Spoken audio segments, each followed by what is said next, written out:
So we're beginning now.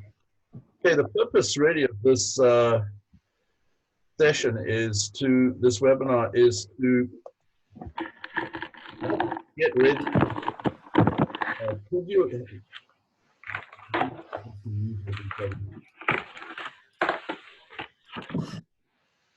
Okay, that was where the scratchy stuff was coming.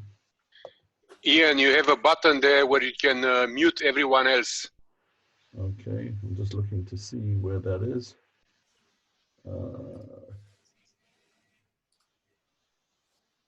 There we go.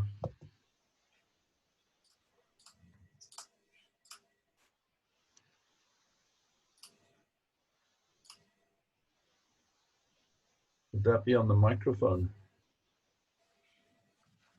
I don't see where I can do that, but let's see. Ian, if you go to if you click on participants, there's a mute all. Okay. So just do that. All right. Mute all. There we go. There we go. Perfect. Okay. All right. So what I want to cover in this particular webinar is what you need to do to set yourself up for a successful virtual sales interview. I will be showing you the PowerPoint with the script alongside it so that you can see how you can immediately get to go on this. The script hasn't been fully checked and approved just yet, so I will show you what it will look like, but it'll be approved in the next few days, if not sooner. But in order to prepare, and as Sam said yesterday, failing to prepare is preparing for failure. You've got to have the right attitude with regard to how you set this up for yourself. My attitude towards doing virtual interviews, and I've been doing them for quite some time, is you need to prepare yourself to be able to have a successful interview, which means, first of all, check your equipment. One of the first things you need to check is adequate internet connectivity. Yesterday, Sam, Jonah, and I attended a webinar, and it must have been very embarrassing for the people holding the webinar because their equipment, or the internet connection for the guy who was actually running the Zoom meeting kept collapsing. And so it became a bit of a shambles. So that's one of the things that you've got to be very careful of, is making sure that your equipment is in good order. Check it beforehand, check that you have the right speeds, and that, let's move this here, and that you have stability and speed, because you need to have a decent bandwidth, and in order to be able to have that face-to-face, because that's what this presentation is at the end of the day. It's identical, other than you're not physically there. This is a virtual face-to-face sales interview. So prepare yourself the same way. Adapt if you do not have access to good internet service. Now, this may come as a shock to you, but I would recommend that you use your phone to make sales interviews. But use and follow, but adapt the sales script that you will have shortly. And what's interesting, in a recent study conducted by Corporate Visions, more than 300, they actually researched more than 300 salespeople who were asked about their virtual sales conversations. On average, 61% of those respondents conduct at least half of their meetings over the phone or the web. And a significant slice, 37%, conduct more than 75% of their conversations in non-face-to-face environments, which means that they're using a telephone to have that conversation. So in times like this, adapt. Don't give up on sales interviews just because you can't actually physically meet someone. If you can't use a PowerPoint presentation like this on Zoom, then fall back to a sales interview. on the phone. It's done. And in fact, my very first sale that I made in the United States when I came here, because I didn't have this kind of equipment and software, was actually a sale over a telephone presentation. What helped, of course, was that I knew the sales presentation very well, and so I could actually conduct it over the phone because I knew it. And that's one of the key things in preparation as well, is make sure that you are familiar with the sales script. And then test your system. We recommend that you use the Zoom system, which we're using right now, because that is a stable platform and it has a lot of customizable attributes that you can use. It's very powerful. Also, it's less expensive than other systems that we have in the past used. The next thing is to customize your sales visual. I've heard people say that they don't like using a prepared presentation because it's the same every day and every time, and it gets boring after you've done it 1,000 times. It's almost killing you to do it again because you're so bored with it. But remember that the people that you're presenting to have never seen it before, and so for them it's brand new. And one of the ways to keep it alive and well for you is to customize your sales visual for every presentation so that it pertains to that particular prospect. To do this, what I found using this particular platform is to create a separate web folder into which you place all your materials, your photos, your client logos, written testimonials, photos, and videos. And then what you can do, and I'll show you this in a section later on in the actual PowerPoint sales visual itself, you can change out and customize those testimonials to make it pertinent to the group that you're talking to or the person that you're talking to. Then, of course, the next thing that's very, very important is to practice. This sales visual and presentation and script should take only 30 minutes from beginning till end. To do this, you need to be very familiar with it and to be comfortable presenting it. So practice it. Your sales interviews get better and better by doing. So don't just practice in the real situation. I always say it's nothing like a hanging to focus your attention. And I find that you up your game when you have to present it to a real live prospect. And always have your forms loaded and to hand so that you can easily bring them up should you need them, to more for your own guidance than to show the client as you fill them in. And then practice using them by doing. Just do it. You'll get better every time you make a virtual sales interview. And then set your PowerPoint up in a presenter format so that you can use it immediately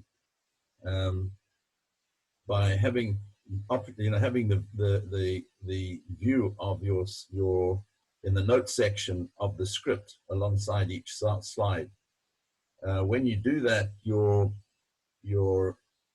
prospect should not be able to see your notes, but you will be able to see it as an aide-memoire. I would suggest that you practice learning each script that goes with each slide so that you get really good at it. Okay, preparation about your equipment is done. Now check yourself.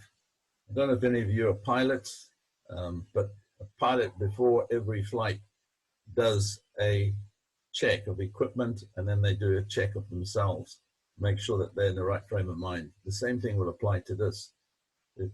Before each presentation, check your equipment and check yourself. What do we mean by check yourself? Well, just as you'd prepare for a physical face-to-face sales interview, prepare for your virtual face-to-face sales interview, because that's really what it is.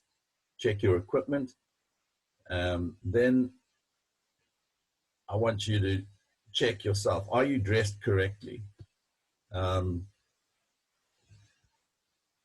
you feel confident because you're prepared, you've showered, changed, got yourself dressed up, ready for the presentation itself, and you should have a good attitude. Part of that is to be excited about the presentation and also have a positive expectancy. I always found that if I had something worrying me about the prospect I was going to see, for example, I wasn't sure if they could make the decision, or I thought they might worry about the price, whatever was of concern to myself became the reality. It became the stumbling block or the objection that would come up. It was almost by projection that happened. So be careful of that. Have a positive expectancy and expect to make the sale. Now, sometimes we've been conditioned because we don't have the opportunity to meet the ultimate decision maker. We're meeting with a group of people who'll make a decision. Get them together, and in this virtual situation, I usually find that even if there's a group of people, they're more likely to be able to collaborate and make a decision while you're online with them. Okay. All right. The next thing is make sure you have all the correct information to hand. The price for the community showcase class, the date and time, and that so when you close, there's no hesitation. And then before you start, do a final review of the sales visual. Make sure that it's the one that you have customized for this particular client, and then make sure that your equipment is ready to go and you're ready to go. Okay. And Ian, one thing I was gonna add to that was where you said make sure you have the price and all the information for the showcase class. Yeah. During this time especially, it's incredibly important that we all have dates set for our showcase as well. So whenever we're doing these remote sales interviews for potential new clients, having confidence is such an important thing. Coming across in a positive manner is so important, but then also having a date that you're selling into, and not just saying, well, we're going to have one coming up. It's going to be online, so I'll let you know when that is. They're probably not going to agree, but if you say, I have this going on at this date, at this time, probably have a way better chance. So I wanted to just add that we should all have a date set as well. Exactly. Yeah. I guess I go a little bit fast for myself, but that is something I just take as a given. Not to have something set in motion would be crazy. Okay, so now I'm going to do a new share of my screen because I want to show you what the presentation would look like with the notes next to it. That's not the right one, so I need to bring that down. There you go. Can you see the screen now? Donna? It's still the same PowerPoint presentation you were using. Okay. Let me change that so that we see the side by side. Okay, does that look different now? Yes, perfect. Okay, so this mode here is what you call presenter mode. So when you go into your PowerPoint, you can actually click on presenter mode, and then you will see the slide there that you'll be talking to and the script to the side. I suggest that you use this initially till you get really good at the presentation and have learned it off by heart, because here you can scroll down. It has the notes next to it so that when you're training and preparing yourself, you'll be able to see what the script is. For example, in this one here, you can see that the script is LMI is a world-class organization that was founded in 1966 by Paul J. Meyer.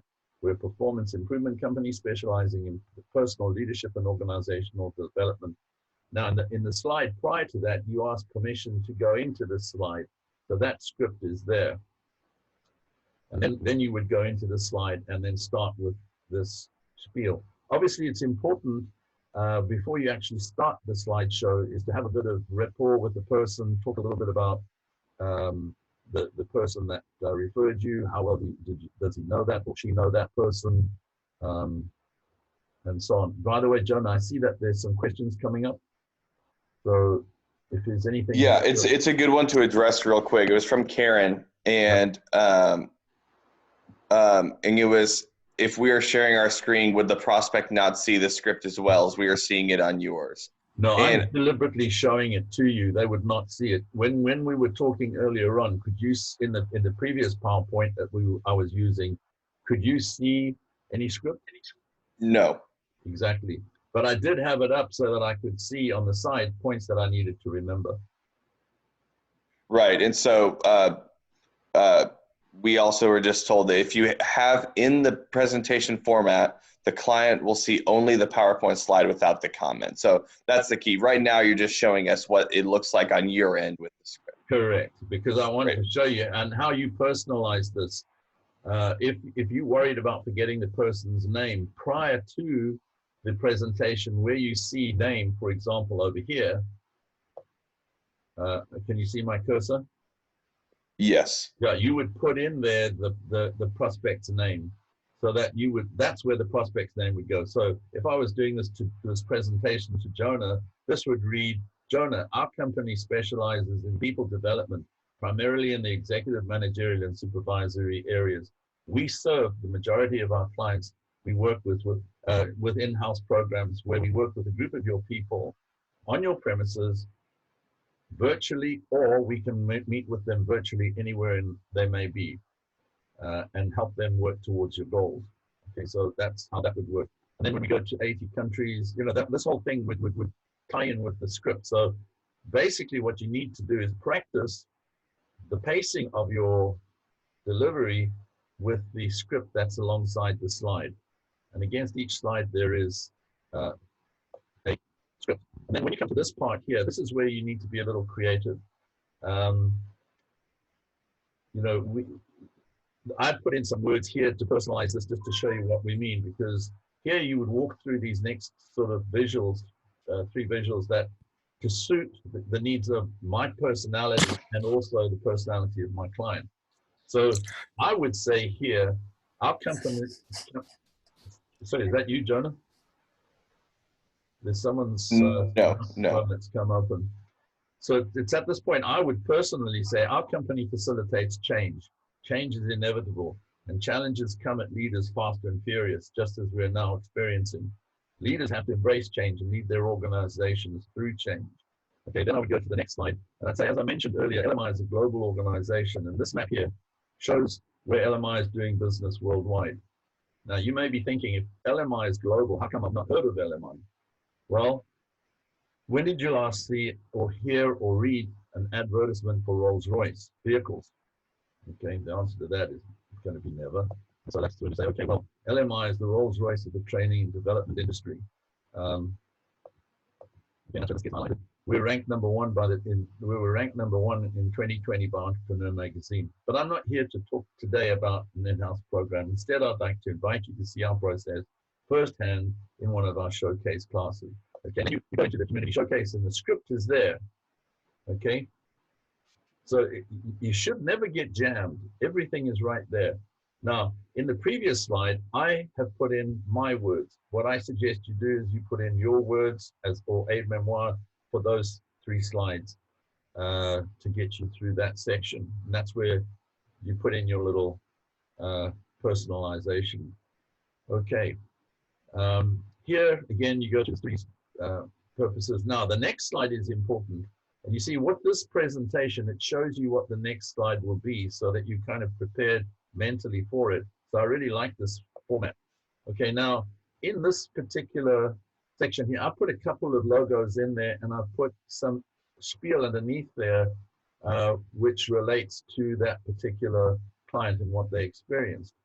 Okay, so that's again where you personalize it. Now, I'm not sure if everybody's familiar with how to do this, but I'm going to just show you what I have is I prepared, remember I told you that, I'm going to show here, I prepared a folder for my logos and things. So let me get that folder. I can share for the moment. Can't get it. I put it in my setup. I put it in under pictures, and then I have a folder called logos. And I'm going to share this with you now.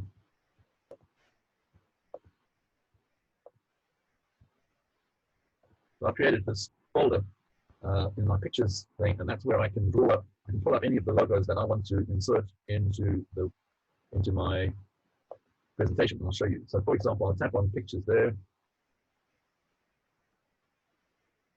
My folder should come up here. Hey, Ian. Yep. Your sound is breaking up a little bit. It's a few of us have heard it. Oh. Do you think it's because I've got too much stuff open? Probably, yeah.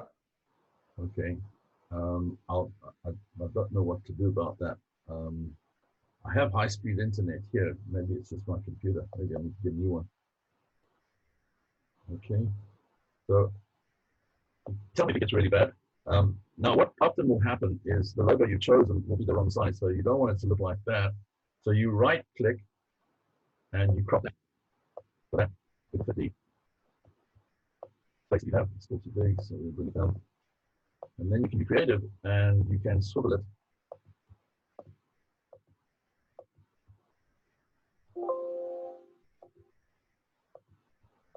You normally can.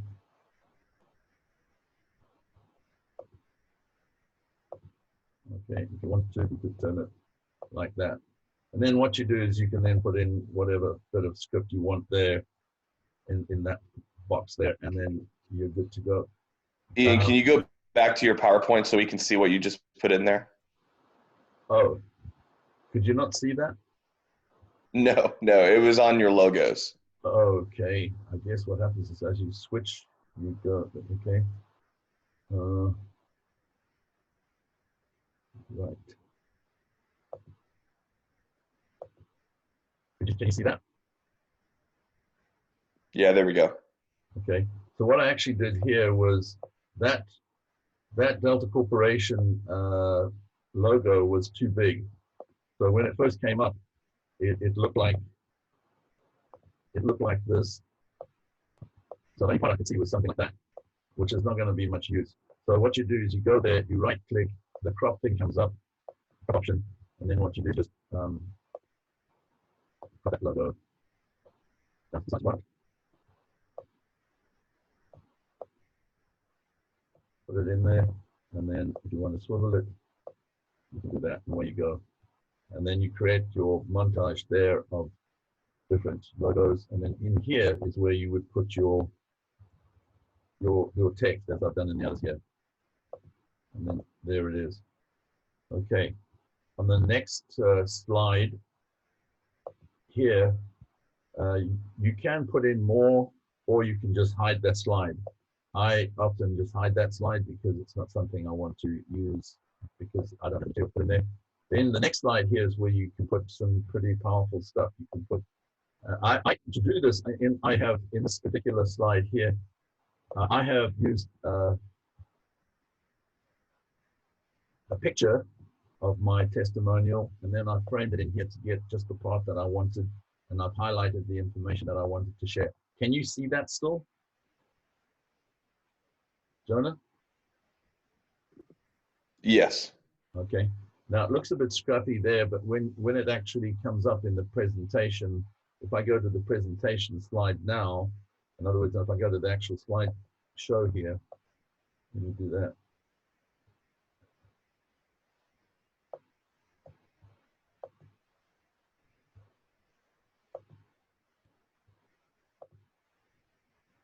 You can see that it looks a little neater. Now, that's probably, I'll have to change this with you again. Let me do that.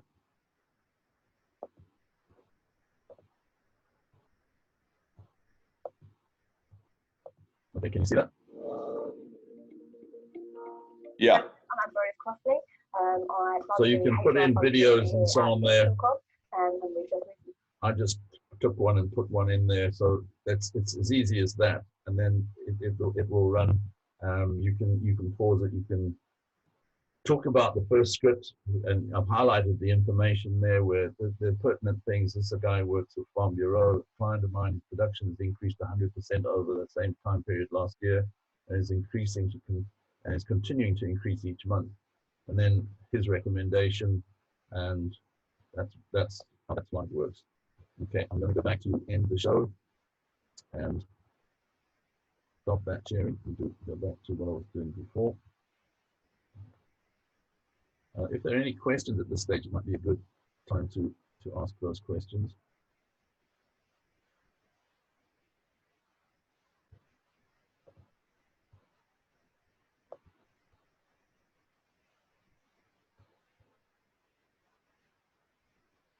No questions. Okay, good.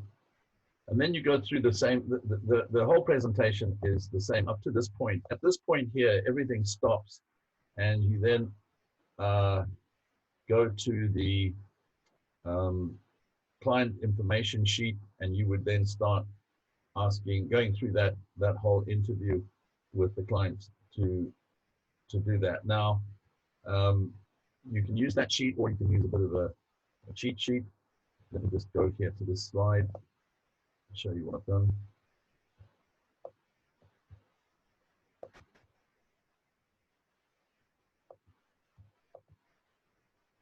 Okay, so now let's go to the presenter view. I go there and I just show presenter view. And then here, the notes there say we get results in these areas, read the areas as you're going through them.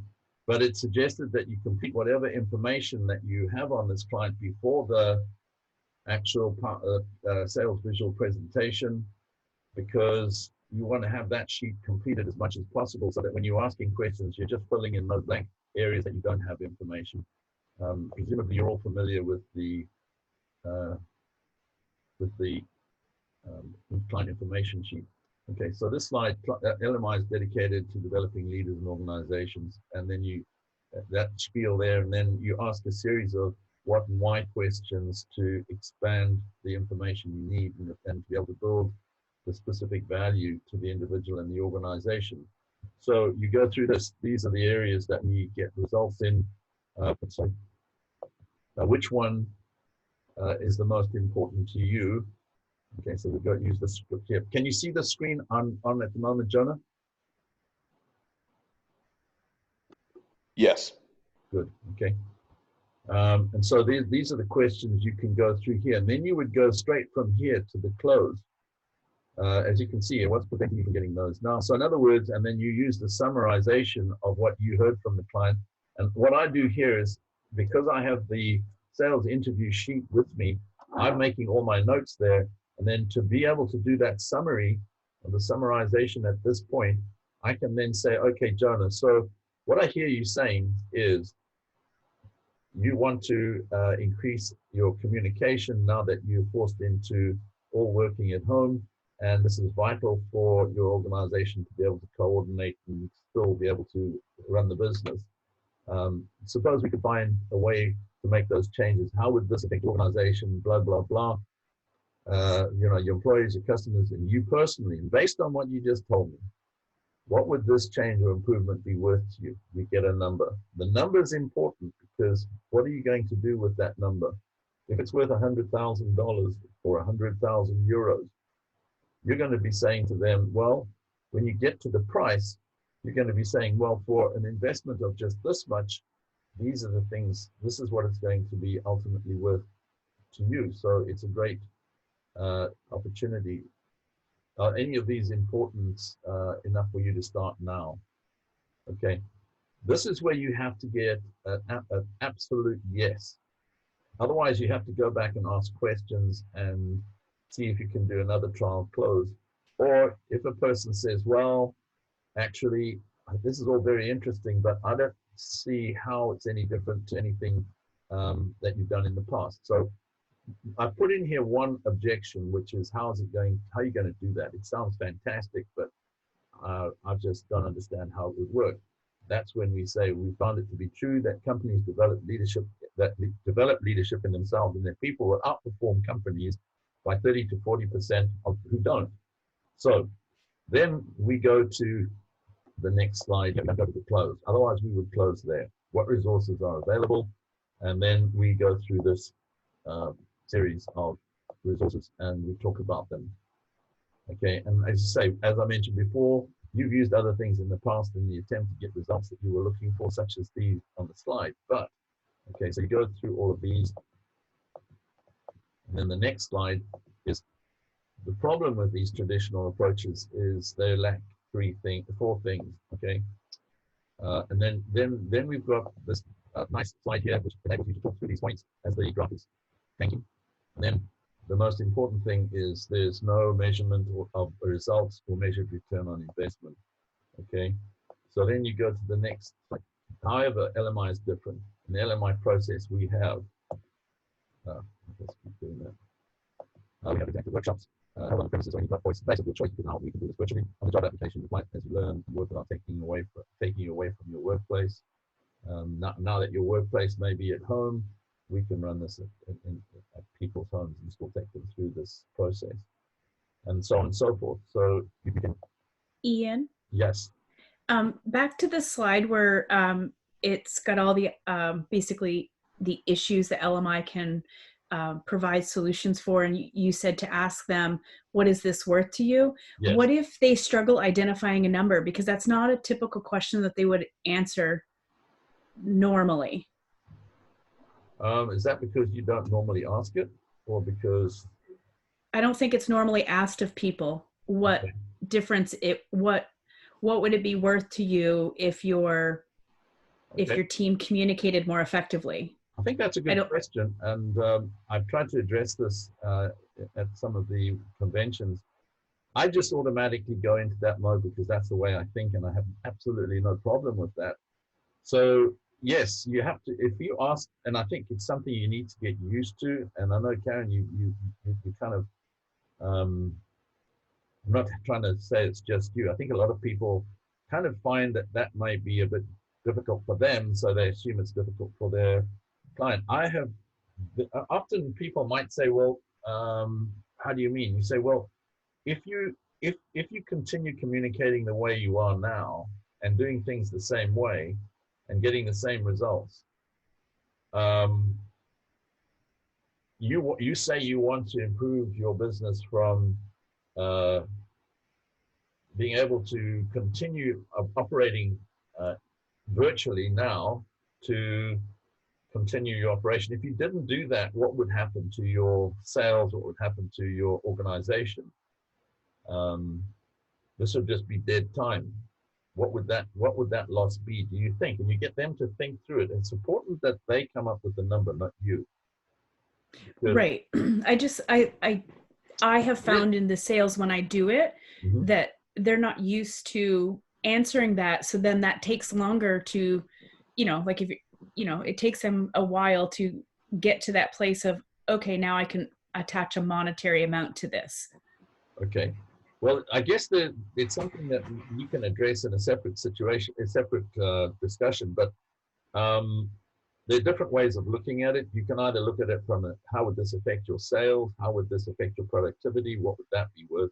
Or how would those people, their time is worth a certain amount of dollars. If they just sit there and do nothing, for example, then each hour that they sit, either it's going to be money wasted to you, the company owner, or it's going to be money that they're going to lose for themselves, the income earning, right?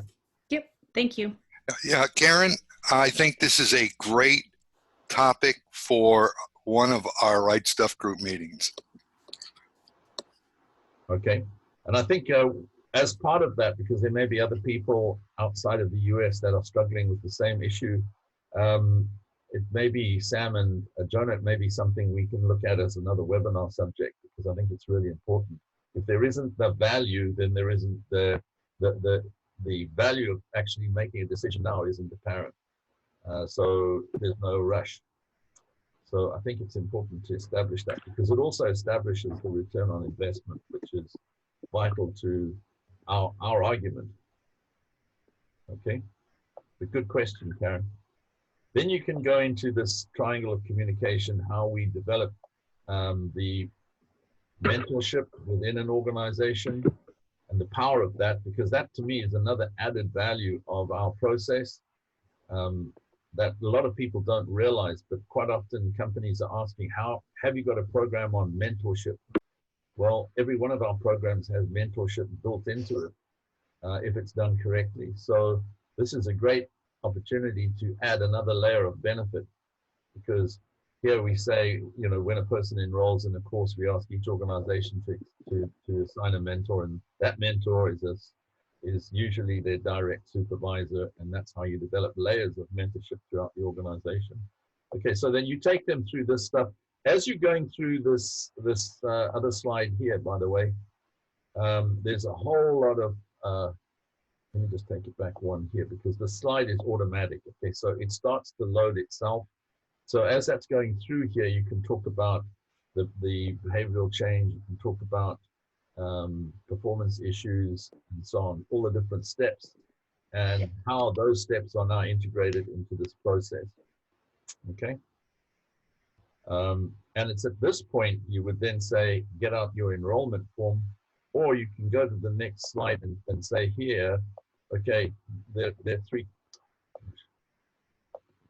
Again, this it goes by click, so you have to click on it to get to that icon and the words next to it.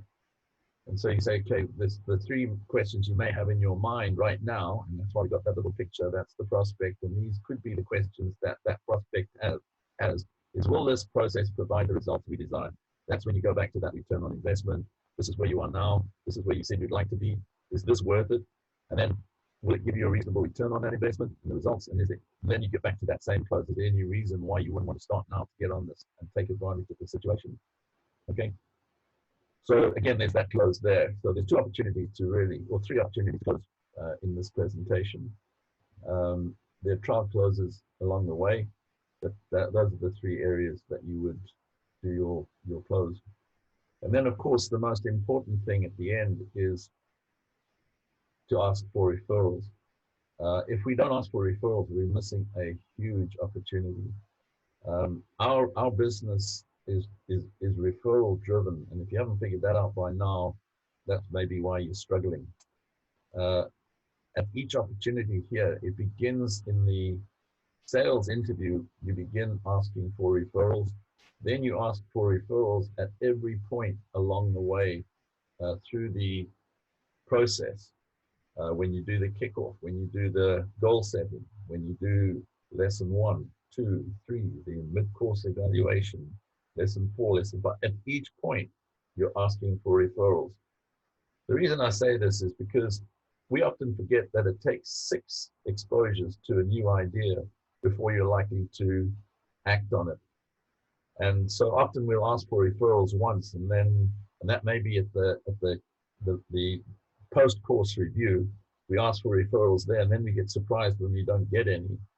And then we walk away and leave all those potential referrals on the table. If we expose them at each time we have contact with them, by the time you get to the mid-course review, they're pretty close to being able to give you a lot of referrals. And they will start giving you referrals, lesson 5, 4, 5, 6, and absolutely definitely by the post-course review. If you're not asking for referrals as you're taking people through the program, you're not presenting the idea often enough for them to become comfortable with it and give you the referrals. So if you're not getting referrals from your clients going through the program, it's because you're not asking often enough. And then help them. You can see there. I like the approach. Go there. I like the approach of saying, who else do you know that if I could help them, it would help you significantly?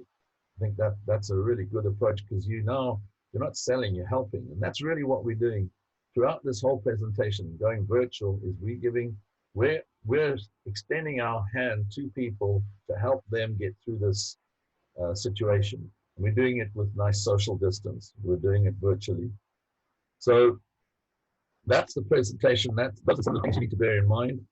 And as soon as we can get this presentation out to you with the scripts, we'll be doing that. And I know Sam, Jenna, and I are working very hard to get that to you as soon as possible. I'm going to change the share right now. Any questions? I have a couple of comments, if I may. Absolutely. First of all, when it comes to selling online, it is not something that is brand new. This has been done for years. Absolutely. When we contracted with GoToMeeting years ago, that was all done online with us. They sold us online or through one of these mediums. Same thing when we went with Zoom, and then Thought Industries, and we worked with them. They were sold. Recently, Jonah had somebody do an online presentation to him and was selling him on things that you can do special for your clients. So it's not unusual for people to have this kind of a medium in sales. Two, you can test yourself out. A couple of you were saying, well, how do I do this? How's it going to come across? What's it going to look like, etc. Here's what you do.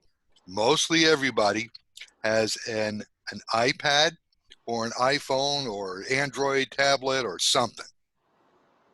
Set it on the side, and if you have an app, I have an iPad over here, and it's an old iPad, and I went on and I downloaded the Zoom app onto my iPad. Then what I do is when I start a session, I get the code, I go to my iPad, I start my Zoom app, I put in my my code, and then I could watch exactly what's happening in live time with the client. Now there is a lag, so you have to remember that it exists, because everything's not instantaneous, but it's pretty good. And also you can check your bandwidth on a number of these different things. So it's not only your bandwidth, but it's the bandwidth of the client. So you can test it out by having a device next to you, and then you could role play and play with it and get used to using it.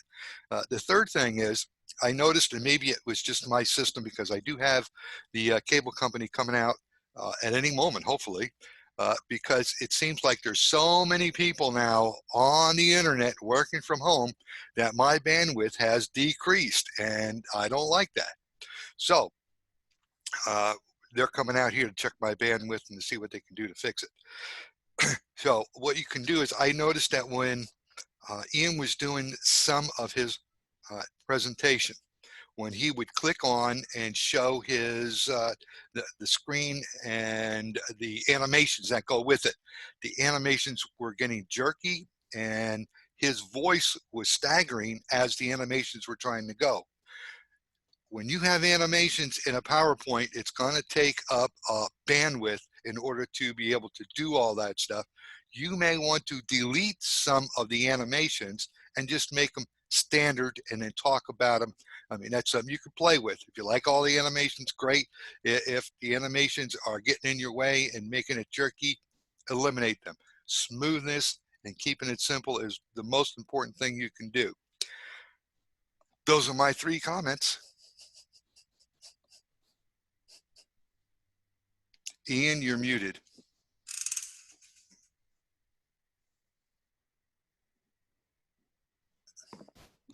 Yeah, the only thing I was going to add, I mean, I think this is pretty well known, but I think one of the most important things that we can all really make sure we're doing is whenever we are about to go on a call like this, or we're about to speak with a potential client, or just check in with a past client, or whatever the purpose of the call may be, make sure we get ourselves in the right frame of mind beforehand, and don't just throw ourselves into the next appointment. Because I know when we're driving to an appointment, we kind of have some time to kind of get focused, get ready. We know what we're going to do. We know what we're going to say. maybe turn on some certain music or something that gets you going. I don't know. Everyone has their own little thing in the car. But with this, it's easy to kind of get in a funk at home, and then you make your call, and it takes about 5-10 minutes to get going in the call, and then you're just kind of wasted the whole opportunity. So just whatever routine you have to get yourself going before a sales interview in person, we need to make sure we do something like that to get ourselves going when we're doing it remotely as well, to have the same energy that comes across, because I think the energy is even more important when we're not in person and they hear the inflection of our voice and maybe can't see us as clearly and those types of things. We need to make sure we're presenting ourselves the best we possibly can. So that was my only thought.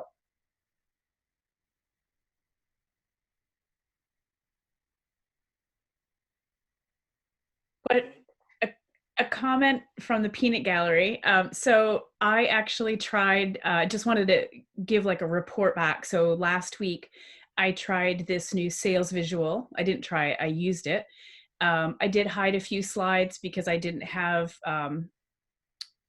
the time to update, like, you know, companies I've worked with and stuff. And so I used it. The person that I was speaking to wasn't a decision maker, but she had reached out to me and said she wanted some help with leadership development. She was a director of like basically a store manager, and she loved it. It was great, super excited. You could feel her energy, which was exciting for me. She called me back this week, and it's like a yes, kind of. So, and I'll explain it. If things were normal, this would be a yes. It would have been a shoo-in. Because the regional director had to lay off almost everybody because it's a store, and just keep one person kind of keeping things going. She said, can we wait until things are back up and running? So I think that that's a huge success, even though, you know, there's no invoice mailed and nothing going on. I think that's a huge success, that in light of, you know, I don't know what everybody's community looks like, but my community, we're all in our houses, we're stuck. And this is hard on our small businesses, small to medium-sized businesses, that's our target, or at least my target. And to know that I could get that much success with someone right now, it really makes me excited to use this as we go forward. I just need to find the right way to do it and still be sensitive to the fact that people are shutting down and closing things. So that was my thing. So thank you, Ian, and the team that put this together.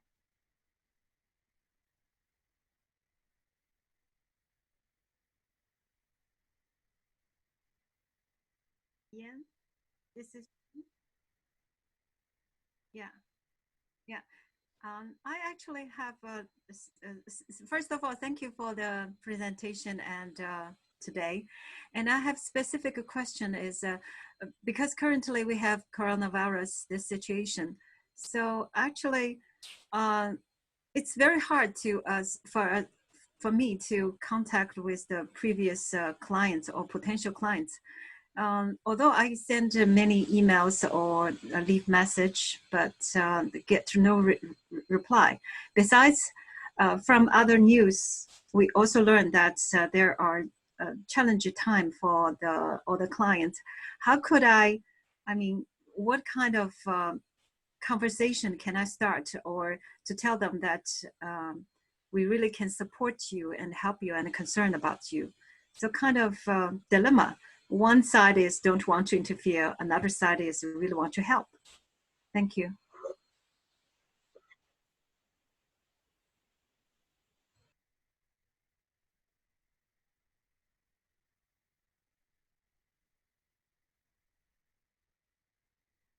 I think one thing that I'm looking to do is to reach out to like CEOs and the presidents and create some sort of mastermind group that I don't charge, just to get people talking so that within themselves they can identify how they can get themselves out of this financial crisis that we're facing, because this is obviously worldwide, not just one area. So that's one thing I'm looking to do. And if a sale comes from that, that would be good. But I really just want to make sure I provide a service and that I'm seen as the resource for leadership development. And One thing I was going to say too was let's remember the email Randy sent out yesterday about the Attitude is Everything program that we put on sale for everyone. Randy wanted to make sure I bring that up in here as well to try to take advantage of that, because that could be a really good thing to get some people talking, especially the 4-lesson one. We don't know how long this is going to last, but let's say it lasts 4 or 5 weeks of being on lockdown, doing a positive attitude program with some CEOs, like Karen was saying, some people you may not normally sell into a group, but they may be willing to do something a little cheaper during this time online. Could be a really good opportunity to get in with some of those. Ian, this is Ray Stuckley. One of the things that we're looking at doing is, we did this already. We took our whole database of clients and people we've worked with over the years, and then we sent out an announcement basically telling them that, you know, we are totally moving to an online system to support it. But in the meantime, we will be doing selective, you know, free workshops. And it could be Tyranny of the Urgent. It could be so many different things we have. But we're setting up a sequence of that for them. And then we're also talking to them about other people that they may need to, and we're introducing the online programs to them now, which we hadn't before because we've just been, you know, using them and successful in what we've been doing that way. But now it's a necessity. And having that ability to do that, we're getting some real good responses from people right now.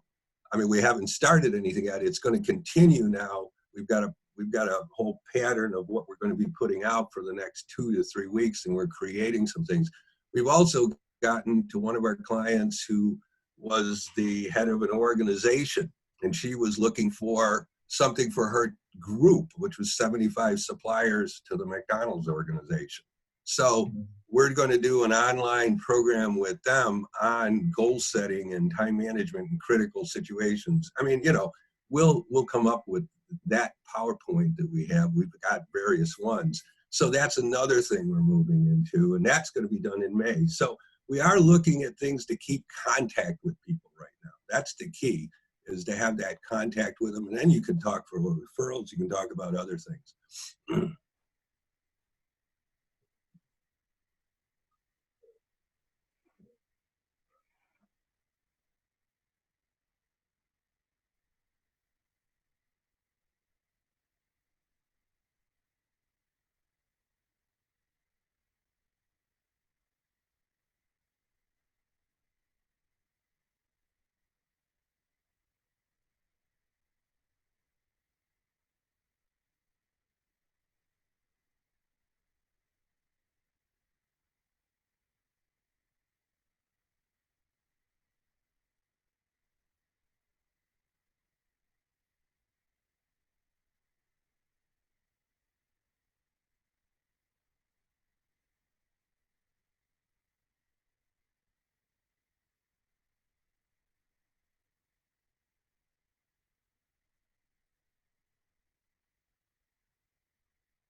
Mark Cuban, this one of the famous CEO here in the States, he put out a message about a few days ago and said, this is, if this is a time to reconnect with every past client, potential client, and future client, just to build relationships.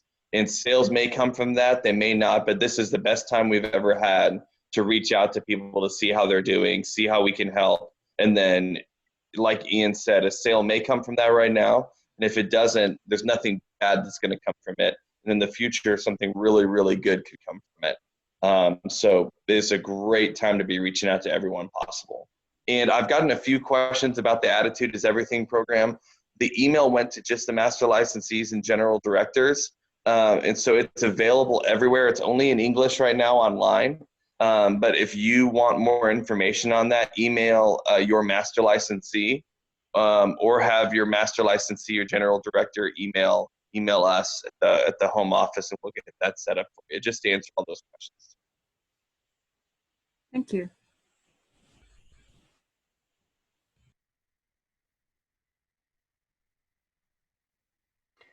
Yes, Ian, this is Mohammed. Yes, how are you doing? Hi, everyone. So actually, I just started also like a meeting. We had it on Monday with all my clients, anybody who would like to join on Zoom. And then I asked them like, what do they want to be working on? And it's interesting that the first item that came on the list, the first goal for everyone, is what's the best way to handle this situation. I mean, we know now entrepreneurs are like, they have many employees, they have to pay salaries, lots of, really it's very difficult for them. And they really appreciated that. And now we're having, they requested to have like twice every week, we'll have 2 meetings. And we will be working on how to get out of the situation, and also what's the plan for all of us for the thing, like for the time when this is over. And what's interesting is we're also building now the synergy between all the LMI, and like they're discovering also each other in terms of building connection between themselves, but also discovering more about LMI.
Yes.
Thank you, Ian. Thank you, Ian. Thank you. Thank you. Thank you. Thank you. Bye-bye. Thank you. Bye-bye. Thank you. Bye-bye. Thank you. Bye bye. Thank you very much.